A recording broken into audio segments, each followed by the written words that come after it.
Voilà, je pense que tout le monde est là. Tel qu'annoncé.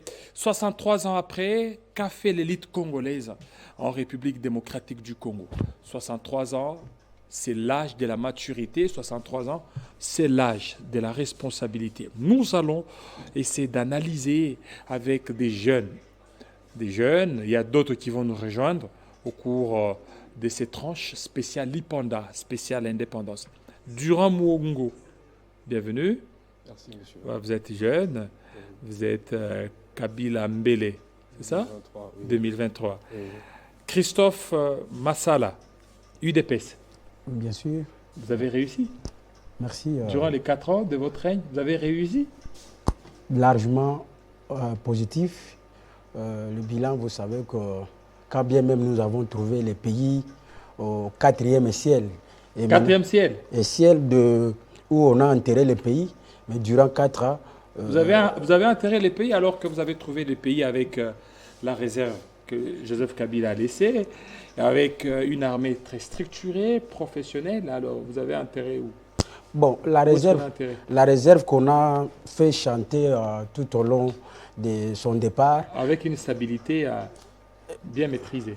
Monsieur Jean-David Kilolo, laissez-moi d'abord continuer mon fil d'idée. Je disais, les moments où nous avons trouvé, il y a eu l'instrumentalisation de ce qu'on appelle M23, qui n'a pas été totalement défait. Et il y a eu instrumentalisation? Oui, bien sûr. C'est ce que nous avons trouvé et c'est sur ça que nous avons pu engager les pays pour que nous retrouvions l'intégrité territoriale de notre pays. Voilà, Monsieur Faustin Simanga, bienvenue. Merci beaucoup pour votre invitation et bonne fête d'indépendance à vous et à tous les Congolais qui nous suivent. Voilà, bonne fête d'indépendance. Toujours en cravate rouge? Ça ne change pas. Ça ne change pas? Ouais. Mais d'ici là, Matata devra répondre à la justice. Vous savez, aujourd'hui, on est en train de fêter l'indépendance dans un esprit de paix et nous voudrions que nous puissions être sincères avec nous-mêmes et envers les Congolais. Que Matata Ponyo ne fait pas face à la justice, mais Matata Ponyo fait face à l'instrumentalisation de la justice en vue de pouvoir l'écarter des élections. Et je pense qu'aujourd'hui, vu que les esprits sont réceptifs à ce que nous allons dire aujourd'hui, ils vont comprendre que Matata Ponyo est juste victime de son ambition. Matata Ponyo, lui, son ambition de gouverner ces pays avec un leadership et une gouvernance de qualité. C'est pour ça que depuis 2 ans, il fait face à l'instrumentalisation de la justice. Donc Matata Ponyo est un candidat président de la République qui fait peur. C'est comme ça qu'aujourd'hui, il y a l'arsenal juridique torpillé pour pouvoir écarter un candidat des prochaines élections. Mais ils n'auront pas la peau de Matata parce que Matata est avec le peuple. Matata va gagner les élections en 2023. Voilà, Matata va gagner. Monsieur Durand Mwongo, je ne vous ai pas posé la question, je vous reviens. Vous, c'est Kabila Mbele 2023, c'est quoi? Kabila Mbele 2023 est une plateforme... Vous parlez comme ça ou c'est peut-être le micro? Je ne sais pas. Non, parlez. Oui. Donc, je disais, Kabila Mbele 2023 est une plateforme de soutien à Joseph Kabila, le président, pour les élections qui sont en train de venir. Donc pour vous, il faut que Kabila revienne? Il le faut. Il le faut? Il le faut, oui. Sur base de quoi? Sur base de quoi? Sur base de tout ce qui est en train de se passer. Le peuple ne vit plus comme il se doit. Il y a beaucoup de choses qui doivent changer et il doit nécessairement revenir. Voilà, 63 ans. Qu'a fait réellement l'élite congolaise? Nous commençons par vous, monsieur Faustin Simanga. Est-ce que vous êtes fier de l'élite congolaise après 63 ans? Si je dois interroger l'essence de l'indépendance et ce que nous pères de l'indépendance, parmi lesquels les plus emblématiques, Patrice Emery Lumumba. Si aujourd'hui il devait nous interroger pour nous dire qu'est-ce que vous avez fait du Congo, on a voulu combattre, nous avons voulu, là je parle de Lumumba, qui serait en train de se retourner dans sa tombe en ce moment, en regardant le Congo tel qu'il est aujourd'hui, il se dirait, qu'est-ce que vous avez fait du Congo? Aujourd'hui, si les Congolais, nous sommes sincères avec nous-mêmes et avec les Congolais qui nous suivent, qui vivent les conditions dans lesquelles le Congo se trouve aujourd'hui, nous devons dire, nous avons échoué. l'élite congolaise a échoué, le peuple congolais a échoué à pouvoir gouverner le pays de la plus bonne des manières. Oui, nous avons échoué. Échoué. Voilà, chacun, selon ce qui le concerne, devrait prendre la responsabilité partagée de dire que nous avons échoué. Aujourd'hui, les conditions dans lesquelles le pays est gouverné, depuis 1960 jusqu'à aujourd'hui, le pays est mal gouverné. Et il est encore beaucoup plus mal gouverné aujourd'hui. Aujourd'hui. Avec Félix Tshisekedi. Mal gouverné. Mais avec le macroéconomique, avec tout ce qui se passe, on sent qu'il y a cette volonté, et eux-mêmes le disent, votre co-débatteur l'a dit, que le pays va très bien, contrairement à l'ancien régime. Vous savez, si nous devons encore une fois être sincères, pour une fois, il ne faudrait pas se cantonner sur des postures politiques pour faire croire que les choses vont bien, pendant que nous savons tous qu'en sortant d'ici, pour ceux qui vont prendre le taxi coûte 1500 francs, pendant qu'hier, ça coûtait 500 francs. Le taxi dans un tronçon de magasin au centre-ville. Pour ceux qui vont prendre leur voiture, le carburant est cher. Donc, la vie est chère. Il faudrait qu'à un moment, nous puissions, dans un jour comme celui-là, ne pas avoir les postures politiciennes et politiques pour faire croire aux Congolais que tout va bien, pendant que tout le monde sait que le Congo est mal géré. C'est comme ça que nous, aujourd'hui, nous assumons la responsabilité de ce qui nous concerne. Ça veut dire que nous avons échoué en tant que Congolais, en tant qu'héritiers du combat de Patrice Emery Lumumba et tous les autres pères de l'indépendance. Nous avons échoué. Il faudrait qu'on puisse être d'abord sincère pour voir l'avenir avec le courage. Les pays ne se construisent pas avec les rêves, ne se construisent pas avec les promesses, simplement, ne se construisent pas qu'avec les chapelets des bonnes intentions. Ça se construit avec le travail, avec un leadership et une gouvernance de qualité. Et si on n'arrive pas à se rendre compte que c'est ça qu'il faut pour que la République démocratique du Congo puisse se relever du gouffre où il se trouve, nous allons continuer à chercher des boucs émissaires, nous allons continuer à dire aux Congolais que j'ai bien fait parce qu'en 18 ans, on avait mal fait. On va chercher à se justifier. Les justifications ne sont plus possibles. Aujourd'hui, on est 30 juin, 63 ans d'indépendance. Nous devrons rompre avec les sigles de la mauvaise gouvernance, et cela est possible que si nous acceptons d'adopter l'attitude sincère de dire aux Congolais que nous avons échoué et se rendre compte que hier on critiquait ce qu'ils ont géré pendant 18 ans, aujourd'hui 4 ans, nous n'avons pas vu la différence causant, et on peut même dire que nous nous sommes enfoncés, et les Congolais peuvent constater avec moi l'échec du quinquennat actuel du président Félix-Antoine Tshisekedi Tshilombo.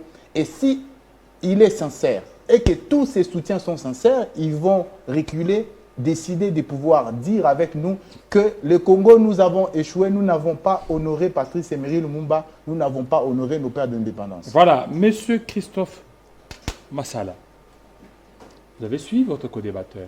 Évidemment. C'est vraiment, pour lui, c'est vraiment un échec pour l'élite congolaise. Il est parti de l'indépendance jusqu'à l'actuel régime où c'est l'échec. En plus, ce régime nous a encore enfoncé davantage. Monsieur Jean-David Kilolo, aujourd'hui, 63 ans après, je ne saurais pas commencer mon propos sans toutefois présenter les joyeuses fêtes au garant de l'unité nationale, le président de la République, Félix-Antoine Tshisekedi Tshilombo, et au chef de mon parti, le secrétaire général Augustin Kabouya, mais aussi mon territoire de Bagata où on a placé. Allez-y. On a placé. On a placé un écran pour nous suivre. On a placé un écran. Bien sûr, à au niveau de Bagata. Précisément au village Mukutu. Voilà, tous ceux qui sont là à Mukutu, Bagata, nous sommes des cœurs avec vous. Ilunga, Pasteur Lam. Alors, je disais, si j'ai entendu de mon co-débatteur plutôt dire que le cas Matata Mponyo, il s'agissait de l'instrumentalisation de la justice. Je voudrais ici demander, interpeller l'opinion. Non, avant que vous n'alliez là-bas, répondez d'abord à ma question. Sur les je reviens. Ce sont des choses que j'ai énumérées.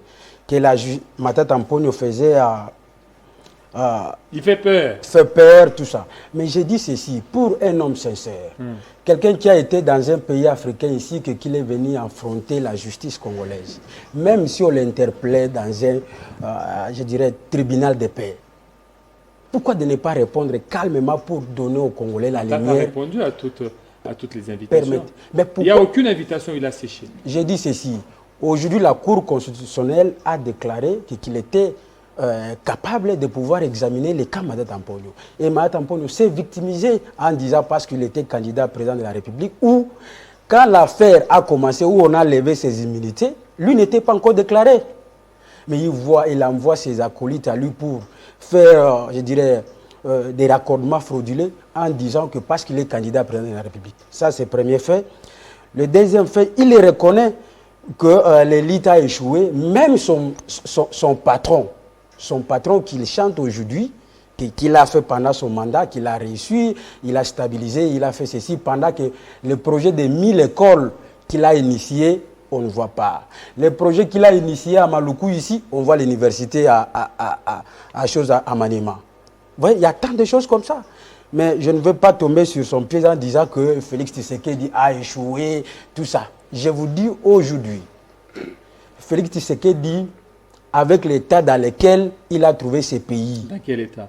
J'ai dit M23. Parce que est-ce qu'il a trouvé M23 ou bien l'M23 ont ressurgi? L'M23, ça fait une année, c'est le 13 juin que l'M23 ont commencé. Quand il est arrivé, il n'a pas trouvé. Monsieur Jean-David Kilolo, les régimes passés vont nous faire chanter ici que le M23 a été défait en 2013. Mais je dis cela n'a pas été défait. Écoutez, entre vous, vous allez continuer parce que j'aimerais, entre vous et le président Félix Tshisekedi, qui maîtrise la situation. Le président Félix Tshisekedi lui-même a dit les M23 ont été défaits. Lui-même, le chef de l'État. Mais si vous dites qu'il n'a pas été défait... Tout a respecté son opinion oui. Et aussi respecté la mienne. J'ai dit ceci, le M23 n'a pas été défait, c'est juste a été cantonné quelque part jusqu'à ce que quand il y a eu les records du président Félix à l'élection 2018... Les records. Oui, et on a fait instrumentaliser ces mouvements. Mais aujourd'hui, tout ce que vous décriez, la hausse de prix au marché, parce que toutes les recettes mobilisées au niveau interne vont au niveau de l'armée. Et là, les Congolais ne voient pas. Les Congolais veulent tout simplement, les chefs de l'État même reconnu dans son allocution hier, il a dit, les sociales aujourd'hui, je reconnais, les sociales aujourd'hui, tout ce que nous avons fait au niveau des paniers de la ménagère n'est pas ressenti. Mais qu'il a reconnu que c'est ça les chemins de bataille que nous sommes en train de travailler pour donner la satisfaction à la population. Mais pour l'unité nationale que vous disiez, 63 ans, je disais ceci. Les leaders religieux, politiques, sportifs, toutes tendances confondues, doivent s'impliquer pour qu'aujourd'hui... Est-ce que c'est une réussite 63 ans après? Je ne dis pas tout à fait une réussite. Parce que, pourquoi? Parce que Mobutu a réussi à maintenir l'unité nationale avec son dynamisme. Mais c'est après que Mobutu est parti, ceux qui sont succédés, nous avons vu les actes. Parce que quelqu'un pouvait déclarer ici que moi, je suis contre le tribalisme, je fais ce que j'ai fait, mais les actes ne correspondent pas à ce qu'il pose. Ça signifie que les actes amplifient de plus en plus le tribalisme. Et c'est ce tribalisme-là que nous dénonçons. Et le tribalisme actuellement, vous ne sentez pas qu'il est devenu très prononcé, surtout avec Christophe Massal? Bon, le tribalisme est devenu très prononcé. Pourquoi? Parce que lorsque quelqu'un pose un acte de tribalisme et la personne qui fait amplifier, qui fait la promotion, ça commet aussi une infraction. Mais sous Kabila, il n'y avait pas de tels permettez, vous savez aujourd'hui... Parce que chaque fois, vous faites référence à Kabila, non, qui est devenu votre référence. J'ai dit ceci. Aujourd'hui, c'est quoi? Aujourd'hui, le vrai problème, c'est que tous ceux qui commettaient ces actes-là, qui connaissaient le mode opératoire, et ce sont eux qui sont devenus aujourd'hui donner des leçons. Mais si je peux te donner des exemples, vous voyez dans un cabinet ministériel, vous retrouvez là-bas qu'un ministre de telle tribu et son cabinet, c'est comme si l'expérience était tout simplement de cet espace. Et tout ça, c'est ce que nous avons décrié dans les régimes passés. Et même maintenant, les cas que vous venez d'évoquer est légion dans le gouvernement ici. Oui, maintenant, bon, je ne confirme pas, mais je dis ceci. Moi, une fois que je trouve... Donc vous êtes en train de vous accuser vous-même? Je ne m'accuse pas, je dis, une fois que je tombe dans ces cas, je serai premier à dénoncer. Mais voilà. Pour aujourd'hui, jusque-là, je n'ai jamais découvert un acte de tribalisme pendant notre mandat. Il n'y en a pas. Il n'y en a pas. D'accord. Parce que mon secrétaire général a eu même à dénoncer fermement la fois passée.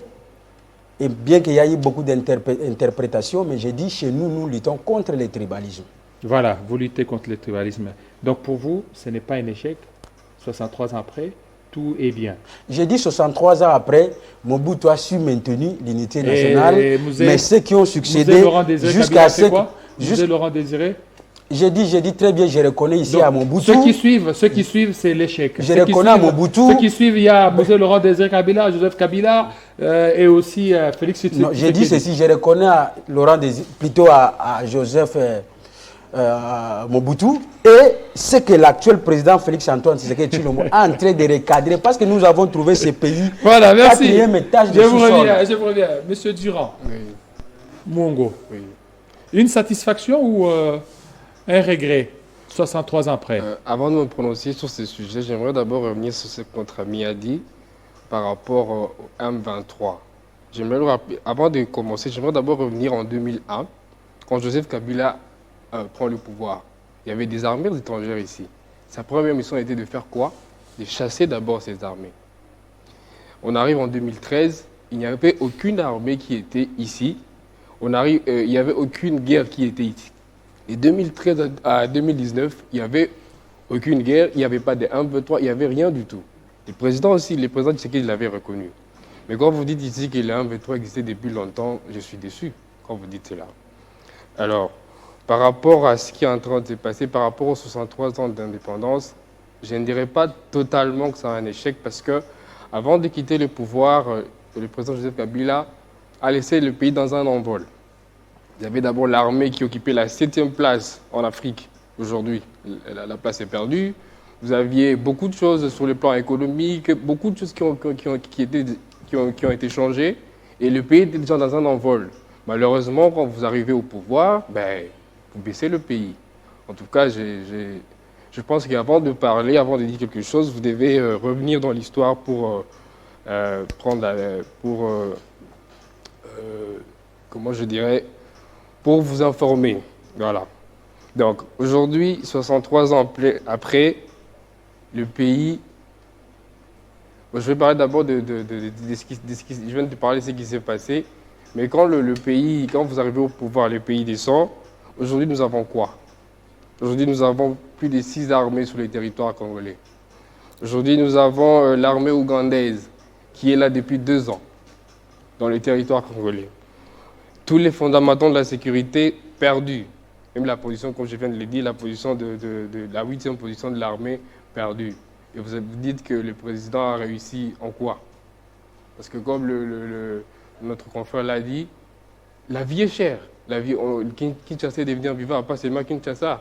On va parler aussi du cas de Bunagana. Ça fait plus d'1 an aujourd'hui que Bunagana, il n'y a plus d'autorité de l'État là-bas. Les peuples sont en train de souffrir. Chaque jour, il y a des bilans. Chaque jour, il y a des gens qui sont en train de mourir. Vous dites que le président a réussi. En quoi? Donc, j'aimerais qu'avant qu'on évite d'abord comment je dirais, des appartenances politiques, on parle d'abord du peuple ici. Il y a des gens qui sont en train de mourir.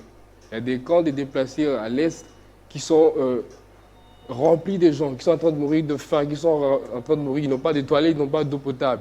Et vous dites que le président a réussi? Je ne pense pas. Alors maintenant, 63 ans, oui.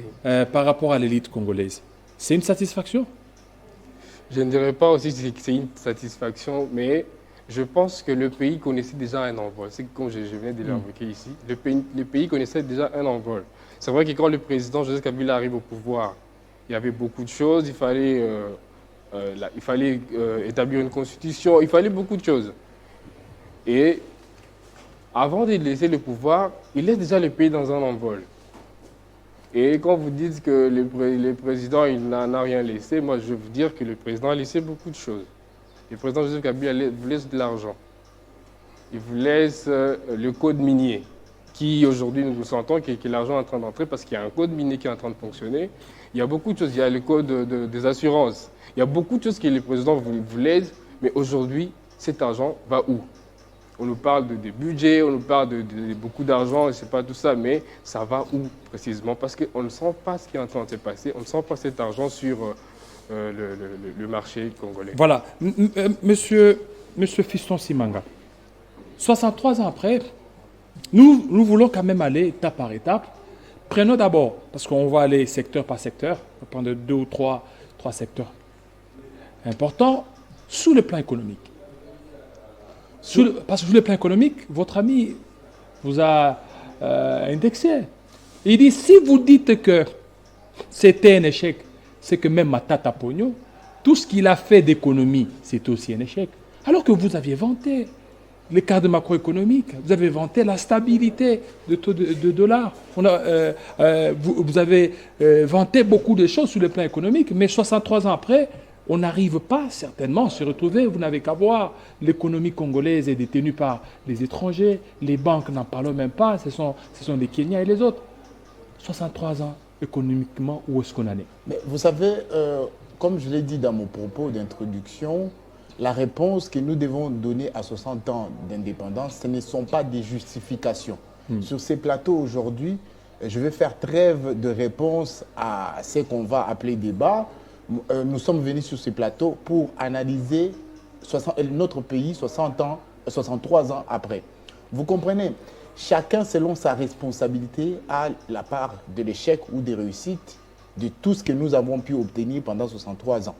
Ça veut dire que le président Mobutu, on peut même reculer un tout petit peu, hein, Kasavubu, Mobutu, Kabila Mouzé, Kabila Joseph, Tshisekedi, chacun pour ce qui le concerne, il a la responsabilité. Et quand on cite les présidents, on citerait aussi les intellectuels qui sont proches de tous ces présidents-là. Les conseillers qui sont proches de tous ces présidents-là. On a la responsabilité. Quand je dis que nous avons échoué, c'est justement parce que nous avons une grande vision pour ces pays. Pour les personnes qui veulent que le Congo puisse titiller les puissances mondiales en termes d'économie, en termes de performance, vont constater qu'on a échoué parce que jusqu'ici, nous n'avons pas pu obtenir des résultats qui vont nous donner du respect dans le monde. Aujourd'hui, le peuple congolais est méprisé partout dans le monde. Le peuple congolais n'est pas respecté. Les passeports congolais, quand vous partez avec... J'ai eu à faire cette expérience-là en Éthiopie. Si vous arrivez en Éthiopie et qu'on check votre passeport, on le passe plus de 3 fois parce que c'est un passeport congolais. Vous comprenez? C'est l'identité nationale qui est remise en question parce qu'on s'est dit, bon, si ça passe directement, on se demande pourquoi les passeports arrivent à lire aussi bien. C'est un passeport congolais, on doit les vérifier, on vérifie par les méthodes analogiques, on fait tout parce qu'on n'a pas confiance à l'homme congolais et au système congolais. Et ça, c'est de fait, et tous les Congolais qui voyagent dans le monde peuvent le constater. C'est ça qu'on dit qu'on a échoué, pas parce qu'on veut faire du tape à l'œil. Il ne faudrait pas avoir un discours pour nous satisfaire de la peinture pendant qu'on sait que les murs sont fissurés. Non. On sait que les murs du Congo sont fissurés, mais il ne faut pas mettre de la peinture. Il faut faire des réformes courageuses mais douloureuses. Pourquoi? Parce que nous devons construire les pays sur base des fondements solides, les leaderships de qualité, qui voudraient qu'aujourd'hui, quand un Congolais traverse le monde entier, on constate qu'il y a le respect. Mais est-ce qu'aujourd'hui on nous respecte? Non. Nous devons faire trêve de nos partisaneries politiques. Dire que, par exemple, dans le secteur de la justice, Matata Ponyo ne fait pas face à l'instrumentalisation de la justice, il devait répondre, moi je vais faire trêve de ça parce que nous avons fait plusieurs émissions pour expliquer comment Matata Ponyo est acculé par la justice pour l'écarter des élections. Aujourd'hui, nous parlons Congo, aujourd'hui nous faisons trêve de tout ça parce que les Congolais doivent nous écouter parler de la vision. Et cette vision-là, aujourd'hui, que nous avons d'un Congo grand, d'un Congo prospère, ne va pas venir avec les justifications, ne va pas venir avec les faux fuyants.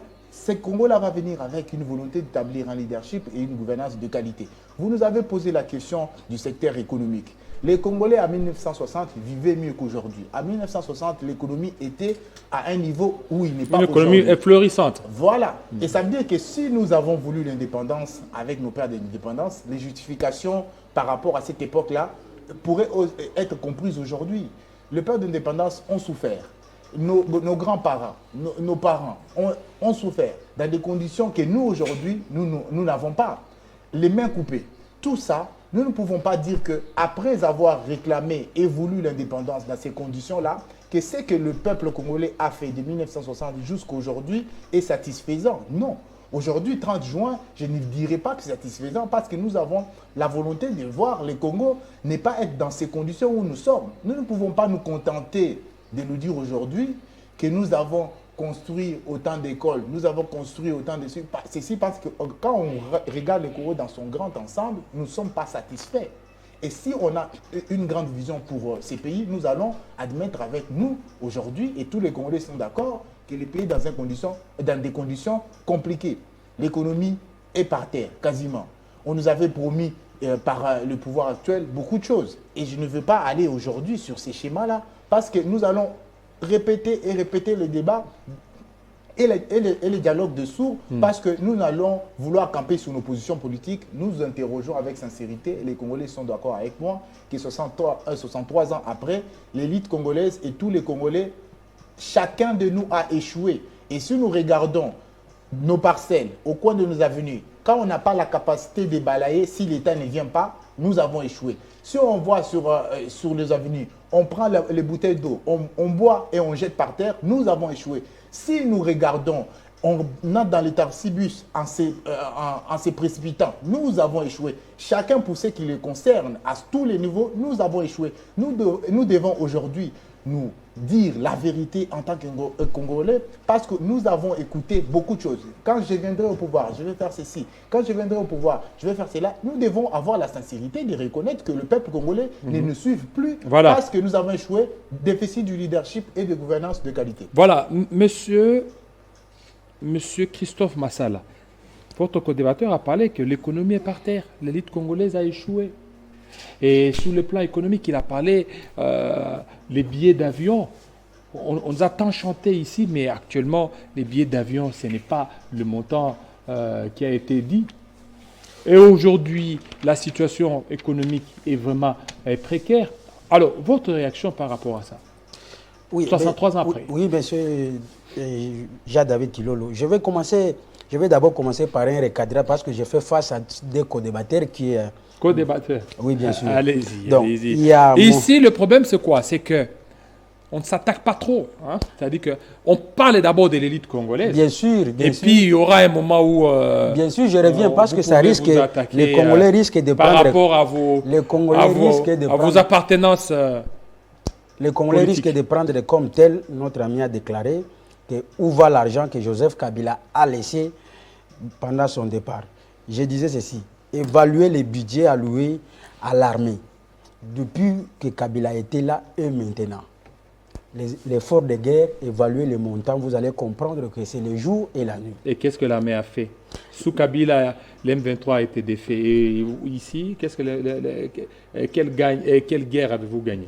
Je dis ceci, l'État a son obligation, comme le veut la loi, les garants de la nation, fait que donner les moyens possibles à l'armée qui de ses attributions régaliennes pour que aujourd'hui nous mène un combat pour ce que nous regagnions notre intégrité territoriale.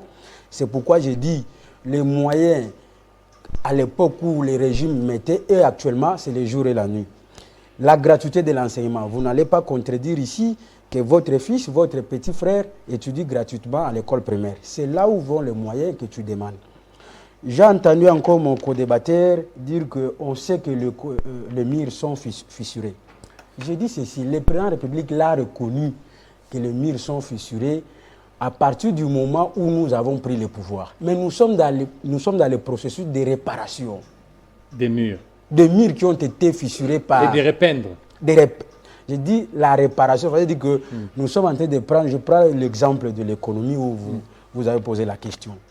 Notre économie est tenue à 80% par les expatriés et aussi le régime passé. Le régime passé? Oui, bien sûr. Détient l'économie? Bien sûr. Comment ça? Parce qu'ils n'ont pas voulu renforcer nos entreprises dans ce secteur-là, mais ils ont voulu créer les privés. Et aujourd'hui, si vous dites aujourd'hui, nous devons baisser le taux d'échange, par exemple, et que si égal refusé ne trouvait pas son compte, l'État va perdre et les Congolais vont mourir de faim. Vous voyez, c'est là où que je dis que nous, ce que nous subissons aujourd'hui, accordons-nous un peu de temps, rassurons-nous le deuxième mandat que nous sommes en train de rechercher pour que demain, ce que nous sommes en train de revendiquer aujourd'hui, vous allez voir que le président de la République va remettre avec tout, même à Tampone aujourd'hui, parce que vous l'avez dit, Il a dit que si on les nommait aujourd'hui, il viendra. Ça, c'est pas moi qui ai dit. Moi, j'ai pas dit ça. Non, non, j'ai suivi dans une vidéo. Si on le nommait aujourd'hui, il est prêt à servir. Mais vous ne voyez pas que ça, c'est hors contexte par rapport à ce qu'il disait? Est-ce qu'il disait qu'il n'a pas demandé d'emploi? Il répondait à une des questions. Les politiciens d'habitude ne demandent pas. Il le dit souvent comme ça. Souvent comme ça. Vous croyez que lui est en train de miser la galerie, mais au moins, il a déjà parlé. C'est pourquoi j'ai dit, en tout cas, ce que nous voyons aujourd'hui, c'est l'échec de ceux qui nous ont succédé. Donc voilà ce que je peux vous dire. Voilà. L'échec de ceux qui vous ont succédé. Monsieur Durand, l'échec, il parle de l'échec. Aujourd'hui, si l'économie est par terre, c'est l'échec de Matata Ponyo, c'est l'échec de ceux qui l'ont précédé. Il parle de l'échec économique, il est hors cadre. Parce que je venais à peine de dire ici que le pays marchait déjà bien avant de quitter le pouvoir. Comprenez? Quand vous vous dites que l'économie aujourd'hui est détenue par les pouvoirs passés, ça veut dire quoi? Vous avez des preuves qui est telle... Il parle d'égal, non? Il parle d'égal. Selon lui, il parle d'égal. Si aujourd'hui... Non seulement égal... Égal représente combien de pourcents d'entreprises? J'ai dit égal, c'est l'échantillon. J'ai dit ceci. Ça signifie que les domaines où l'État doit s'impliquer pour qu'aujourd'hui les paniers de la ménagère se retrouvent, ce sont dans les secteurs, ce sont les privés majoritaires, ce sont les classiques de régime passés. Non, vous venez de au détriment des entreprises de l'État. S'il vous plaît, je m'excuse. Vous venez de soulever que l'économie est détenue par le pouvoir passé. Vous avez des preuves. Vous venez de citer Égal. Égal représente combien de pourcents? Ou Égal appartient à qui? Vous connaissez le propriétaire d'Égal? Il appartient à qui pour dire qu'il est Égal Allez-y, économie, oui. L'économie, je viens de vous le dire ici. Si aujourd'hui, la RDC peut avoir de l'argent, si aujourd'hui, le budget est en train de monter, c'est grâce aux réformes du passé, c'est grâce aux réformes du régime passé. Vous avez un code minier, vous avez un code forestier, vous avez un code des assurances, vous avez un code des investissements, c'est la loi de sous-traitance. Tout ça, c'est ce qui vous donne de l'argent aujourd'hui. C'est un effort. Ce sont des efforts qui ont été faits par le régime passé. Donc vous entrez dans un pays, vous entrez sur un pouvoir où tout vous a déjà été donné. C'est à vous maintenant de prendre, c'est à vous maintenant de reconstruire. Et vous dites que vous avez besoin d'un deuxième mandat pour reconstruire. Mais pendant ces premiers mandats, vous avez fait quoi? Vous avez dit au peuple que vous avez fait quoi? Vous avez fait quoi? Donc sur le plan économique, tout a été fait. Tout a été sur un matelas. Et vous avez parlé de la loi sur... sur le code minier. Le code minier. Le code forestier. Le code des assurances. Le code des investissements. Tout ça. La sous-traitance. La sous-traitance également. Tout ça. Et donc aujourd'hui, ils sont juste venus dormir sur ce matelas qui a été dressé. Ils ont trouvé le pays. Vous avez trouvé un budget. Vous avez trouvé dans les caisses de l'État combien d'argent? L'argent qui a été dilapidé 6 mois plus tard. Cet argent est parti où? Vous voyez? Et quand vous dites que l'économie est détenue, c'est plus fort, c'est très fort. Si vous avez des preuves, venez me le montrer ici que, OK, telle entreprise, vous avez évoqué les secteurs privés, telle entreprise appartient à telle, et voilà, parce que ça appartient à telle, il fait du régime passé, donc l'économie est détenue par le régime passé. Je pense que ce n'est pas important de soulever des causes. Parce que quand diriger, c'est prévoir, diriger, c'est... on ne peut pas diriger en se plaignant tout le temps, vous voyez? Parce qu'il y a beaucoup de choses. Vous avez eu de l'argent, vous avez de l'argent, mais qu'est-ce que vous faites de cet argent? Parce que le peuple est en train de souffrir. Mais allez à l'Est, moi j'étais à Goma, allez à l'Est. Le peuple est en train de souffrir. Les gens sont en train de mourir tous les jours. Allez dans les camps, il faut voir comment les gens vivent. Le peuple est en train de souffrir, mais... Vous le dites à longueur de journée, vous êtes en train de travailler, vous voulez un deuxième mandat, vous allez dire au peuple que vous avez fait quoi? Vous parlez de la gratuité de l'enseignement. Elle n'a pas commencé dans ce régime, elle a commencé dans le régime passé. On va toujours le dire. Oui, et là, je ne sais pas comment vous allez trouver ça, mais la gratuité de l'enseignement n'a pas commencé dans ce régime, monsieur. Par rapport à... je peux soulever peut-être le point de la sécurité. 1 an que l'État est absent dans un territoire. 1 an. Dans quel territoire? Bunagana. Bunagana. par exemple. Il n'y a pas que Bounagan, il y a d'autres territoires qui sont déjà partis. 1 an. Comment l'État est absent là-bas? Mais vous avez suivi Il y a les AC, non? Les AC, et il y a les AC et les FARDC qui sont là. Les AC et les FARDC qui sont là, mais aujourd'hui, l'armée ougandaise est en train de renforcer les 23, on le sait tous. Vous avez suivi le président Corneille Nangaa qui a parlé des Litouris. Qu'est-ce qui se passe là-bas? Comment l'État est en train de survivre comment? Non, il y a des choses qu'on ne peut pas se cacher. Quand vous allez vous demander un deuxième mandat, vous allez dire quoi au peuple? Que vous avez fait quoi pour qu'il vous donne un deuxième mandat? Rien du tout. Alors maintenant l'économie durant 63 ans. Quel diagnostic faites-vous de l'économie congolaise? Bon, l'économie, moi je vais revenir à mon confrère. L'économie a marché pendant un temps. Vous voyez? L'économie a marché surtout pendant la première et la deuxième République. Mais arrivé à la troisième République, l'État congolais, ça fait plus de 2 décennies que les guerres menacent le pays. À chaque fois que les réformes doivent se faire au niveau économique, à chaque fois qu'on doit faire quelque chose, on devait soutenir d'abord l'armée pour finir la guerre. Et c'est ce qu'on a fait. De 2013 à 2019, il n'y avait aucune guerre. Voilà pourquoi le pays a connu un envol. Donc économiquement par là, je rejoins mon refrain en disant que oui, nous avions une stabilité, mais qui est en train de se rabaisser. Vous êtes d'accord avec moi que dès là où vous venez, vous avez pris un transport, je ne sais pas, vous avez fait quelque chose, vous savez qu'est-ce que vous avez payé aujourd'hui. Voilà. Alors, on a parlé de l'économie. De cette façon, on va parler de l'indépendance. Vous allez parler, hein, vous allez réagir. Donc, écrivez toutes les réactions. On va parler de l'indépendance politique. Et là, tout est permis. Hein, allez-y, parce que l'indépendance politique, on voit beaucoup plus des individus. Matata Ponyo, Joseph Kabila, Félix Tshisekedi. Comment vous avez trouvé il y a, durant 63 ans, il y a l'alternance qui a été pacifique, mais déjà, les gens qui ont facilité cette alternance commencent beaucoup plus à regretter. Parce que ça n'a pas produit des signes, ça n'a pas produit des fruits tant attendus. Mais vous savez, indépendance politique, oui, c'est vrai, nous sommes indépendants. Nous avons l'action politique entre nos mains. C'est comme ça que nous avons la responsabilité, en étant indépendants politiquement, de gérer la sécurité, de gérer l'économie, gérer tous les secteurs de la vie de la nation, parce que nous sommes politiquement indépendants. Mais maintenant, la question devrait être posée.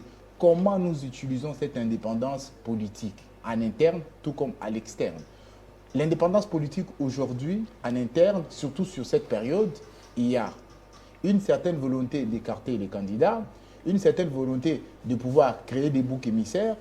Tout ça parce qu'on ne veut pas assumer sa responsabilité en tant qu'acteur politique dans l'échec cuisant de la nation.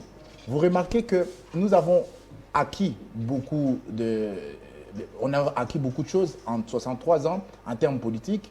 Nous avons permis à ce que, quand je dis nous, c'est tous les Congolais, nous avons permis à ce qu'il y ait dans ces pays une troisième république. Une vraie troisième république, comme on disait tout à l'heure, ça veut dire qu'une constitution votée par les Congolais. Ça, c'est un acquis dans les 63 ans. C'est parmi les faits politiques remarquables de tous les 63 ans. Parce que nous avons pu avoir une constitution, nous avons pu avoir une forme d'organisation de la République, de l'État, et on peut même parler de la troisième République parce qu'il y a une certaine traçabilité dans la gestion, une certaine traçabilité des institutions politiques. Nous avons l'armée, nous avons le pouvoir judiciaire qui est organisé selon une constitution votée par les Congolais dans son camp ensemble, parce que les Congolais n'ont pas oublié que nous avons voté par référendum l'actuelle constitution qui a été plus de 20 fois violée pendant les 4 ans. 20 fois violée? Ah, plus. Oh. Et je pense que je n'ai même pas le bon compte. Ça doit être beaucoup plus. Vous comprenez? Cette constitution a été violée pendant cette période et le bilan est négatif sur la gestion de cet acquis-là. Constitution violée, constitution votée par les Congolais qui est torpillée dans tous les sens pour pouvoir écarter des candidats à l'élection, pour pouvoir arrêter. Et on nous dit même récemment que peu importe ce qu'on va en dire, il n'y aura pas de remords quand il s'agira de droits de l'homme et autres. Vous comprenez que là, les bâtons du pouvoir politique que nous avons acquis pour avoir l'indépendance est mal gérer aujourd'hui. Parce que le bâton de commandement se passe de main en main. Ça veut dire que tous les jours, dans chaque action que nous sommes en train de faire, nous appartenons à un collectif qui s'appelle le peuple congolais. Quand vous passez dans le taxi, vous passez ces bâtons de commandement. C'est comme ça que quand on vote un président de la République, on lui donne une part de notre légitimité pour qu'il puisse nous représenter. Et quand il nous représente, c'est parce que nous l'avons autorisé à nous représenter. C'est comme ça que dans les élections, on retire cette autorisation ou on l'accorde à nouveau. C'est même parce qu'on vient chanter que nous sommes responsables, donnez-nous un mandat. Non, c'est la responsabilité que chaque Congolais a donnée au président de la République à travers les urnes pour qu'on puisse le représenter. C'est ça l'essence même de l'indépendance politique. Si on a pu avoir cette possibilité-là de donner à un président de la République, de donner à un député notre possibilité, une possibilité pour qu'il puisse parler à notre nom, c'est justement les acquis de l'indépendance politique. Et vous comprenez là que nous devons prendre au sérieux cette autorisation-là, parce que nous avons autorisé le président de la République de pouvoir parler à notre nom. S'il peut aujourd'hui parler au nom du Congolais, parce que le peuple l'a autorisé et l'a donné un mandat, j'allais dire. C'est comme ça que le peuple est souverain. Vous comprenez? Ça, c'est de la politique, ça, c'est l'indépendance politique dont on doit parler. Aujourd'hui, comment c'est utilisé? De la plus mauvaise des manières, c'est comme ça que les personnes qui ont permis à ce qu'il y ait alternance regrettent aujourd'hui, justement parce que la personne qu'on a légué le pouvoir n'arrive pas à satisfaire la capacité et la hauteur du pouvoir qu'il est censé avoir. Vous comprenez? Nous devons nous parler sincèrement, on est le 30 juin. Vous comprenez? C'est ça. Nous devons avoir la responsabilité. Et aujourd'hui, les Congolais qui ont voté le président de la République actuelle sont déboussolés par l'échec du quinquennat. Ils sont déboussolés. Pourquoi? La personne qu'on a légué le pouvoir n'a pas satisfait les attentes et n'a pas tenu ses promesses. Il a beaucoup de promesses non tenues. Allemagne d'Afrique. Et même si je dois citer le nombre de promesses, je vais faire un livre et j'aurai tome 5 de ces livres-là. Vous comprenez? C'est comme ça qu'il ne faudrait pas venir porter une casquette politique justement pour parler aux Congolais à tout va et dire que mon collaborateur a dit ceci, cela. Parlez-nous de vous. Parlez-nous de vos idées, parlez-nous de ce que vous êtes, parlez-nous de ce que vous êtes en tant que politique. Et nous allons comprendre que vous avez la hauteur nécessaire pour pouvoir mériter le pouvoir politique et l'indépendance politique que les Congolais ont acquis fermement par le prix du sang et, et le prix de beaucoup de choses. Vous comprenez? Il ne faudrait pas venir nous dire que tel a fait ceci, tel a fait cela, c'est des responsabilités politiques. Nous parlons là de l'indépendance politique. Et cette indépendance-là doit être assumée, évoluée. On doit léguer ou donner l'indépendance politique à un acteur politique que quand il répond à une certaine volonté du peuple. Et cette volonté-là s'exprime à travers un leadership de qualité. Et est-ce que les Congolais aujourd'hui sont fiers du qualité du leadership qui gouverne notre pays? Non. Et c'est comme ça que le peuple congolais a le rendez-vous avec l'histoire. Le rendez-vous avec l'histoire, c'est en décembre 2023. Et ces rendez-vous-là, les Congolais vont aller dire non à la vie chère, non à l'insécurité, non, nous n'avons voté sous l'effet de l'illusion du peuple d'abord. Aujourd'hui, ils les reconnaissent que dans l'assiette des Congolais, il n'y a pas grand-chose. Il y a l'illusion qui a été vendue. Aujourd'hui, nous allons, en tant que Congolais, en tant que peuple congolais, retirer cette possibilité au président de la République de parler à notre nom. Monsieur Christophe Massala, l'indépendance politique, une constitution qui a été plusieurs fois violée. L'indépendance politique, la personne à qui on a légué le pouvoir pacifiquement, mais il y a maintenant des regrets. Votre réaction? C'est pour la première fois que je suis tout à fait d'accord avec lui. Pour l'indépendance politique, nous, le peuple, nous avons mis en place une constitution. Mais de ce qu'il relève, qui a été plusieurs fois violée, mais il ignore que pendant que son chef était au gouvernement, il a violé cette constitution. J'ai dit, je suis incapable de pouvoir même comptabiliser. Mais parce qu'il n'y a pas à comptabiliser, justement. Non, vous êtes incapable de permettez, comptabiliser. Vous avez vu dans ces pays des commissaires, quoi on appelait, spécial, généraux, c'est quoi? Le gouverneur. C'est sur base de quel article? Non, mais il faut avoir des précisions. Permettez, les commissaires spéciaux qui ont été nommés dans les régimes passés. Donc là, il y a une violation. Violation flagrante. Est-ce que ça, c'est sous Matata? C'est pas sous Matata? Oui, bien sûr. C'est en 2016. Matata, c'est en 2000, là, il était encore là. Il était déjà parti. Il était encore là. Questionné, vérifié. Il était là. c'est Matata Ponyo, Premier ministre. Les Congolais sont aujourd'hui satisfaits par rapport à la personne à qui ils ont légué le pouvoir. Je te dis ceci, je te donne un exemple. Nous, ici, bon, je dois quand même justifier pourquoi. Allez-y, parce que nous, on nous accuse. Allez-y, allez-y. Vous allez, ceux qui ont milité à cette armée aujourd'hui, nous parlons de l'intégrité territoriale. Ce qu'on appelle les ayants droit. Touché à l'époque 30 000 francs congolais sous Matata Ponyo. Mais aujourd'hui, les militaires, 30 000 francs. 30 000 francs congolais. Bravo les populistes. Il y a même 15 000 francs. J'ai dit ça sous le contrôle des ayants droit militaires. 30 000. 30 000 francs sous Matata. Mais aujourd'hui, ils sont des mêmes droits qu'un militaire actif. Combien? Il touche combien? Ça dépend des grades. Ça dépend des grades de votre... Donc, sous Matata, ça ne dépendait pas des grades. Tout le monde touchait 30 000 francs. Mais actuellement, ça dépend des grades. Au même titre qu'un militaire actif. J'ai dit sous contrôle des militaires. Voilà, au minimum combien? Au minimum, bon, c'est 250 000 francs congolais. 250 000 francs. Voilà. Et 100 dollars. 100 dollars. Maintenant, parler de lui et parler de Félix aujourd'hui, qui les Congolais peuvent regretter? Il s'agit de Matata Ponyo. Pourquoi? Parce qu'aujourd'hui, qu'est-ce qu'il va donner encore de nouveau? Parce qu'il était là. On lui a donné tous les premiers ministres qui a eu à assumer un mandat le plus long. En RDC. À la République démocratique du Congo. Qu'est-ce qu'il pouvait donner de nouveau? Où a été ce leadership qu'il vante aujourd'hui, matin, midi, soir? Non, je crois que c'est des scénarios. Vous connaissez, vous savez, lui, son problème, je vous ai toujours dit ici, lui veut tout simplement défier le peuple congolais de pouvoir répondre à la gestion du projet Bukanga Lonzo. C'est là son problème, victimiser, amplifier la campagne parce que je suis candidat pour la République. Mais tu peux déclarer, mais la CENI estime avoir les conditions dans lesquelles la loi dit tu n'es pas maintenu. Jusque-là, il n'y a aucun jugement. Non, je donne un exemple. J'ai dit... donc, maintenant, vous espérez à la CENI? Je n'espère pas la CENI. La CENI est une institution indépendante et aussi appui à la démocratie plutôt. C'est pourquoi je disais, les Congolais aujourd'hui sont fiers de Félix-Antoine Tshisekedi Tshilombo et mon ami doit faire tout ça. L'indépendance politique, pour nous, 63 ans après, j'ai dit, à partir de le coup d'État de Laurent Désiré Kabila, bien qu'on était sous l'indépendance, mais ça ne justifiait pas parce que pour nous, on était toujours téléguidés. Si, mais par l'Occident.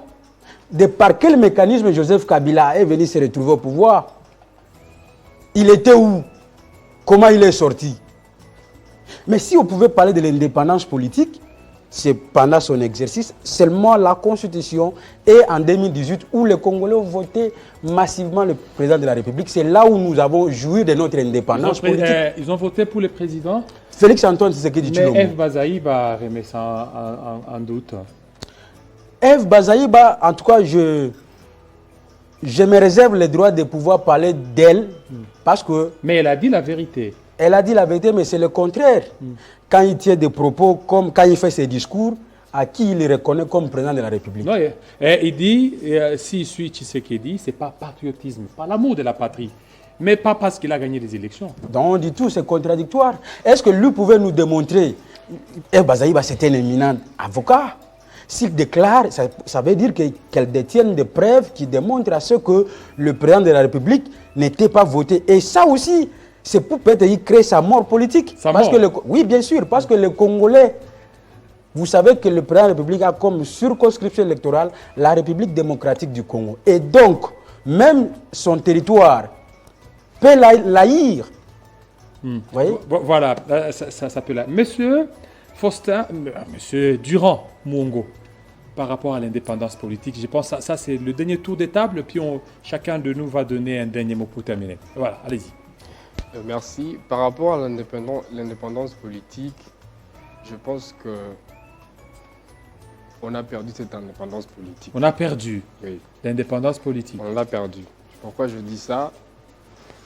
Aujourd'hui, nous vivons dans un pays où il y a des endroits où une monnaie étrangère est en train de circuler, et pas le franc congolais. Une monnaie étrangère. Une monnaie étrangère. Nous vivons dans un état où Tellement de choses sont en train de se passer. Un État où 6 armées étrangères sont sur son territoire. Ce n'est pas de l'indépendance politique.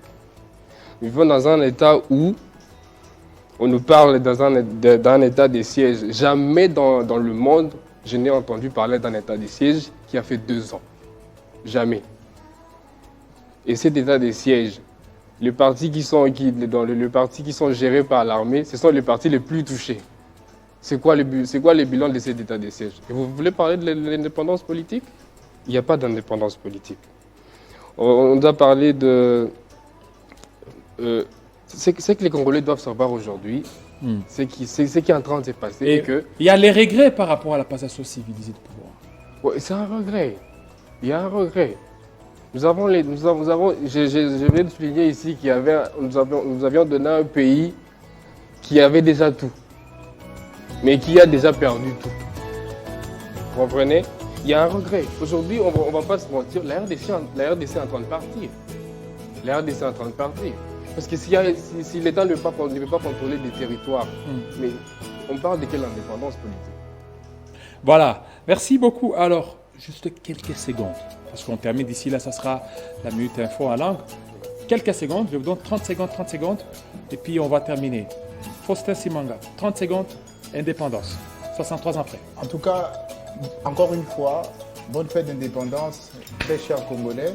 Bonne fête d'indépendance à tous les Congolais. Nous ne sommes pas alarmistes en disant que nous avons tous collectivement échoué en tant que peuple congolais pour gérer ce pays. Nous voulons juste rétablir la vérité avec un leadership de qualité. Et c'est ce leadership-là qui va permettre à ce que nous puissions faire décoller notre pays vers le développement. Et cela est possible que dans la sincérité, dans le travail et dans une clarté permanente. Voilà. Donc, merci beaucoup pour votre invitation. Merci. 30 secondes, monsieur Christophe Massa.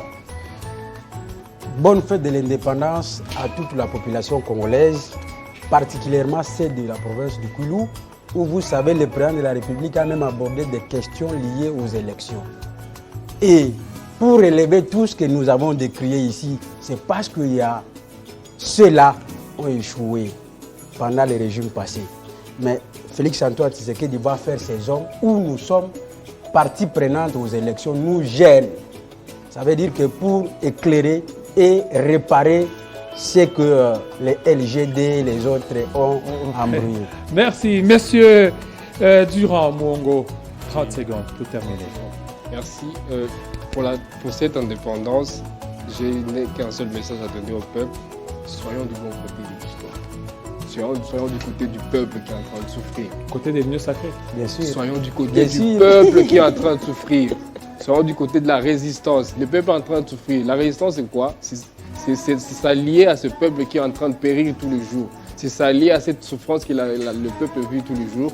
Alors, chers compatriotes, soyons du bon côté de l'histoire, soyons du côté de Joseph Kabila. Je vous remercie. Voilà, merci. 63 ans après, joyeuse fête d'indépendance à tous et à toutes. Restez branchés sur Télé 50. À très bientôt.